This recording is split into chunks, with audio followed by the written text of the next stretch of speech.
Yeah, how you doing, Carlin? And welcome everybody else to this edition of Inside Sunday Cup Racing. We are live from the Daytona 500 Happy Hour.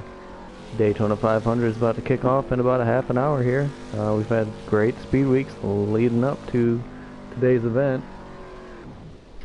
And we're just kind of riding along with a couple drivers here during the 500 practice.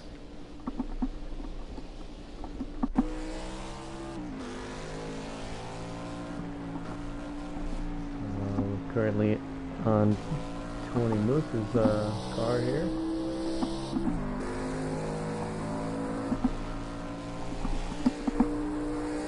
Looks like he's trying to get a couple people together to do some drafting. There did have a draft going on there, and looks like there's quite a few wrecks here. We'll go back to Quindy's view here, and we can see him right behind Barron as he gets in the fence a little bit. And loses draft. Shoot up the Barron's car. You can see a little bit of drafting here at the beautiful Daytona International Speedway. I guess today, as always, is Carlin. Welcome, Carlin.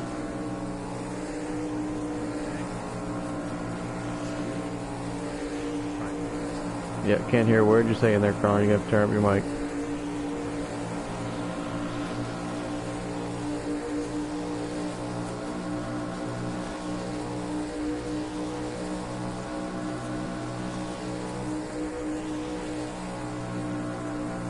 Looks like Barron's got a pretty quick car here. The two top times on the board are Cold and Aram Origins.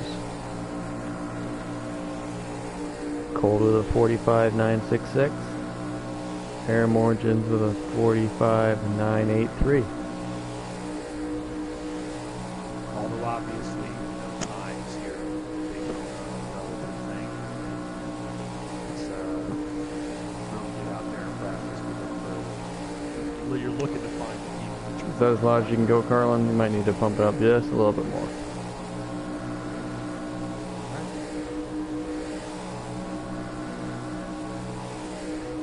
How's that? That's perfect. Loud and clear. Yeah, you basically you go out there. You're looking to find the people that you'll be able to run with come race time. And if I can get it on your broadcast and it quits telling me it's been stopped, there we go. Oh, you're on. You're in here. I got it. Buffering. But yeah, you're looking to find the people that can run clean with you.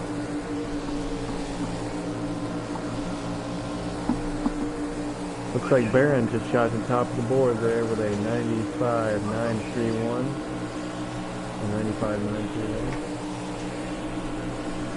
Tony Moose second, and they're both kind of in this draft that we're currently in right here. Yeah, I'll give you a little background here for this race. There is a record being set. This is the 11th SCL Daytona 500 dating back to season 12, but this is a record-setting race. There will be 10 rookie starters qualified into this race, which is by far the largest number ever. I believe the previous record was 6, and I mean, not counting the first one, but that brings us to another interesting statistic, is that with the exception obviously of JVIC's win in the season 12 500, which was the first one, the only driver to win their Daytona 500 debut was Twindy, and Twindy has won the 500 each of the last 2 seasons in 20 and 21, and those are both of the times he's made it into the race. So he's 2 for 2 here, looking to go for 3 in a row. And those are some of the interesting stats here. But it's a good chance that the Rookie of the Year may be the race champion as well. Why don't you go through some of the finishes that we've had earlier in speed weeks coming up to the Daytona 500, Carlin? I think you started out with some demolition derby action last Friday. Absolutely. I'm going to get on the community feature. Yeah, we started. Today is only day 10 of 10 in the Daytona Speed Weeks. Yep, 10-day speed weeks, and I think most of us are ready to leave Daytona. We have an off week coming up next week for Thanksgiving, and then we hit it hard in the rough and tumble desert for Willow Springs week. Yeah, we will more than likely have some exhibitions up this next weekend. The Demolition Nationals were a big hit, obviously. Callie Vitale's Link Civi and Mrs. Carlin Hicks were the class winners there. We're looking to maybe do something like that in one of the off weeks coming up. Be another Demolition National. We kicked things off on last Saturday with the Busch Open. The Busch Open, of course, leading into the Busch Clash Winston Cup exhibition. It was cold from JME getting the win there by just a hair over Hosack. And those cars transferred into the Busch Clash, where yours truly was lucky enough to win my third Busch Clash in the last 4 seasons, 19, 20, and 22.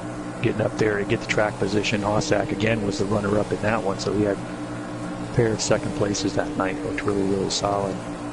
And then we hit the 500 qualifying. We saw Tier Nizzle take the pole. He may or may not be making the race today, but he did take the pole today. And that set us up for the Twin 125 qualifiers.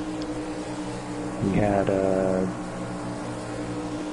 race 1 saw Tier Nizzle taking the win over Aram in second and Johnny Benson rounding out the podium.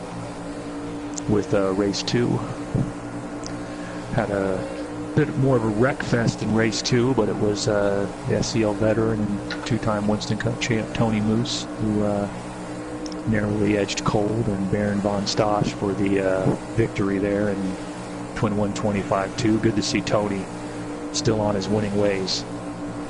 And that set the stage for the 500. The Rallycross Nationals were the first time for us. We had a series of heat races, and it turned out Tier Nizzle took the sweep on the night, got out in front. Carnage happens behind you. He took off, took all 3 classes in RX Lights, Vintage RX, and World Rallycross. And after running the Winston Racing Series and the Valvoline Pro-Am in the middle of the week, we got into the big races, and in the Permatex 200 on Thursday night for the Trans Am Series. That's a long-time event, long-time late model sportsman event, now very first event in the Trans Am Series.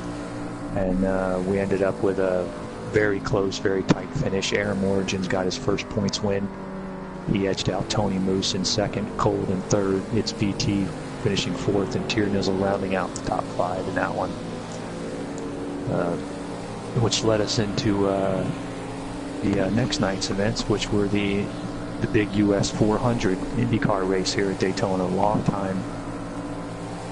We call it the wildest ride in motorsports, and it was a pretty good event. We had some carnage there near the end that set off the finish, and in a bit of a controversial finish, Aram Origins was able to pick up his first IndyCar win in that one, as he was ahead of Pointy, Baron von Stosch, Cold, and Rita, rounding out the top 5. It was a little the dirty air bouncing off the apron.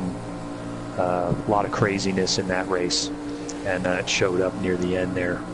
But Aram was able to cross the line first, took the win. Last night's Daytona Continental, big Camel GT race, was the best race of Speed Week so far. It was very competitive, just a couple of cautions, a lot closer than the gap on the board shows, but Tier Nizzle did get out, took the pole, got out early, and held on to it. Rita with a terrific run in second. Yours truly was able to come up from 10th to finish in third. Had a great battle with its PT for the podium spot. He wound up in fourth, and Baron von Stosch in fifth. We had some mechanical troubles down near the bottom. I know Tony had problems with his brakes. Former Camel GT champ fell back to ninth. But that sets the stage for today at the Daytona 500. And while I go get my pre-race coffee going, Johnny, I'll turn it over to you.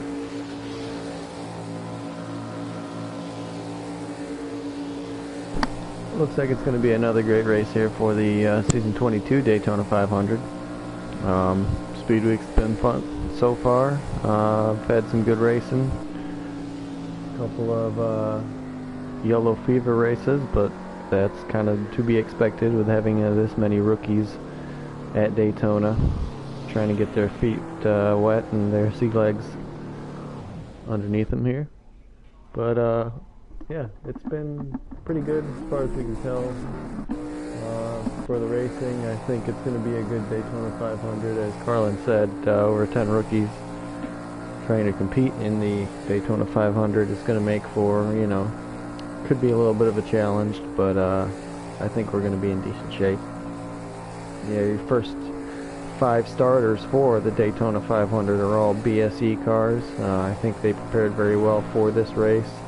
Again, Tyrannism might not be starting as he's running a little late today, so could be just the top 4, but I think, you know, myself included, I think we have a pretty good shot at it, but you never know once it comes down to the race and everybody's green flag falls. You never know what could happen. But Tyrannism took the pole. Hosek qualified on the outside of row number 1, Hosek 24. Those guys are both rookies in the Daytona 500, and I think they've got a 2 fast cars, definitely. I believe Aram Origins is going to start in the 3rd spot. And Tony Moose is going to start in the 4th spot, with myself starting 5th. So I'm looking forward to a good race there. I think Cole's pulled 6th place, round up top 6. So Cole's definitely got a fast car. He's been showing it all speed weeks. Again, he almost pulled off the victory in the IndyCar race here, US 400. But again, the fastest car doesn't always win. It's a lot of racing deals going on the track, so it is what it is here at Daytona.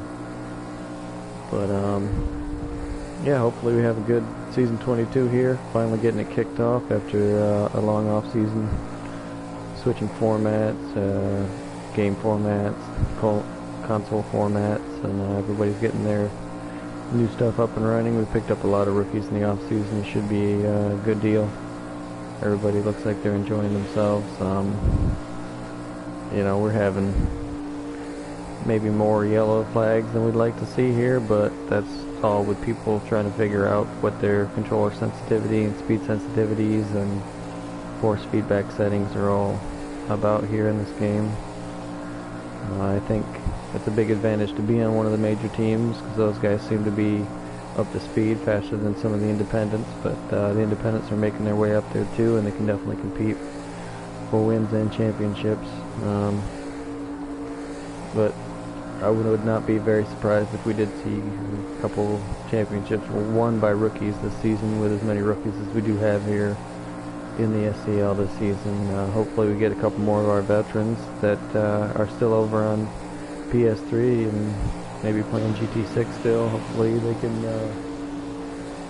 scrape some money together to get over here on where we're racing now. You know, a lot of really good drivers still haven't made their way over here, so it should be interesting next couple seasons, see how those guys kind of slowly trickle their way into the races here. Should be a good race. I think season's looking good for the most part. We've got about 15 minutes left here in this practice session. Got a couple of packs of cars out there driving.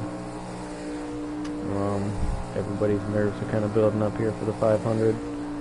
Long 125 lap race here today with you know, some of the trickiest cars at one of the trickiest tracks to race on in the game. So like I said, it's probably not going to be the greenest race that we've seen, but it should be a good one. I think everybody in here is using their heads well. They just get put in positions and in situations where it's hard to handle the car, and sometimes it'll get away from you. You know, it's just the things you have to deal with here at Daytona. Again, this is day 10 of 10 here at Daytona, and we're looking to move on. Very excited about having Texas in our Texas Motor Speedway on our schedule here for the Indy cars and the Cup cars and Trans Am. Very excited about going to that track, and also Watkins Glen. It's taken over for Suzuka, and So we don't have Suzuki East over here on this game, so we supplemented it for one of the actual road courses in the Cup Series, which is Watkins Glen. So I think with Willow Springs and Watkins Glen being our two road courses should be a good race. Another 10 race schedule here.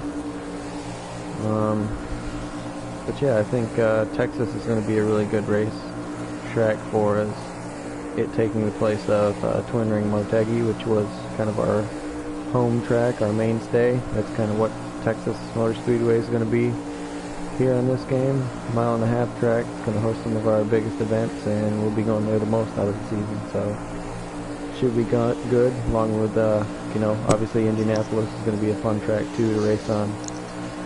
With our Indy 500 Brickyard 400 weekend, should be a lot of fun there. That track's unique and all its own. All three of our ovals are completely different from each other.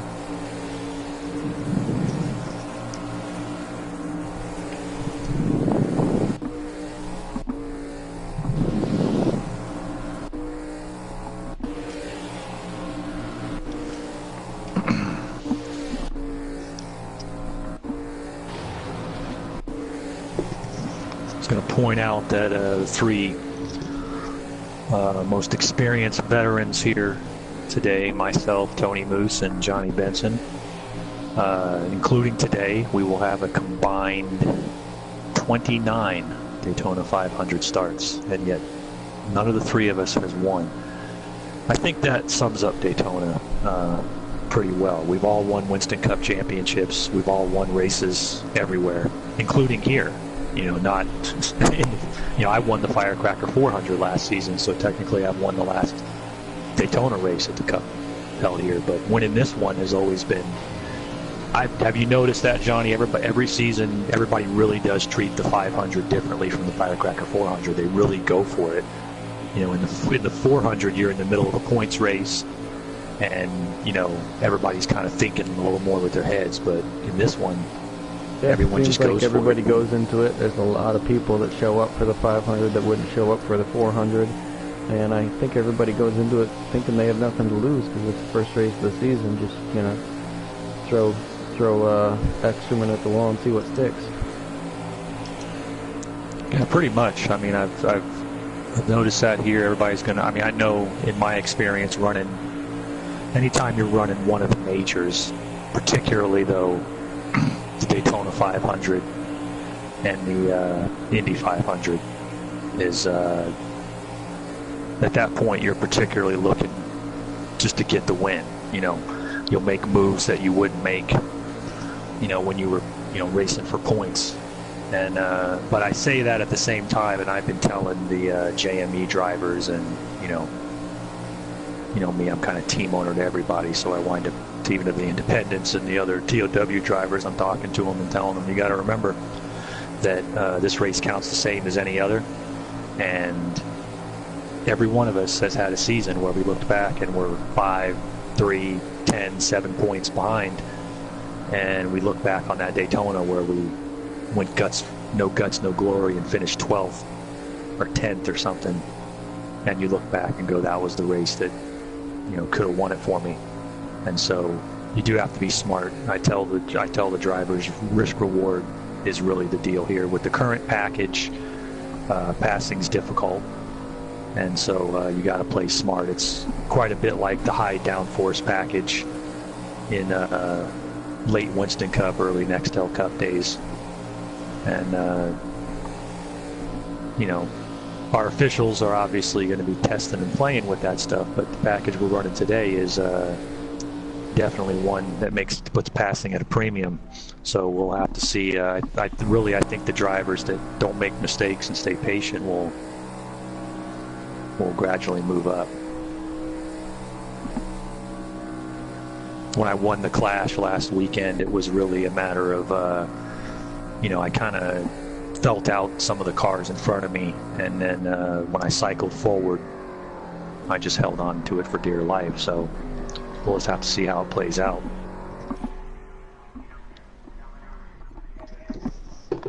Looking at the rundown of the cars here, I'm going to have Tony Moose, the two-time Winston Cup champ in the 33. Cold's in the 42 John X. Aram's in the 70 car. That's One Chu in the 47. Rita in the 14. Alternate Whittle Waskell's on number 12. The two-time defending Daytona 500 champion Twindies in the number 50 Zippinall car. Del Boy's in the 21. Hossack the 24. PT at 18. Callie's in the 4. Johnny Benson in the 22. Porty's in the 2. Barron's in the 11. Rosta's got to get his car assignment yet, and that's myself, defending series champ in the 32.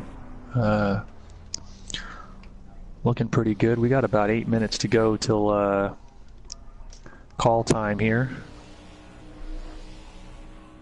Yep, I think we're getting pretty close here. We got a few final activities we have to do here as officials in the league. So thank you all for checking out our Inside Sunday Cup League first installment of the new 22 season here at Daytona.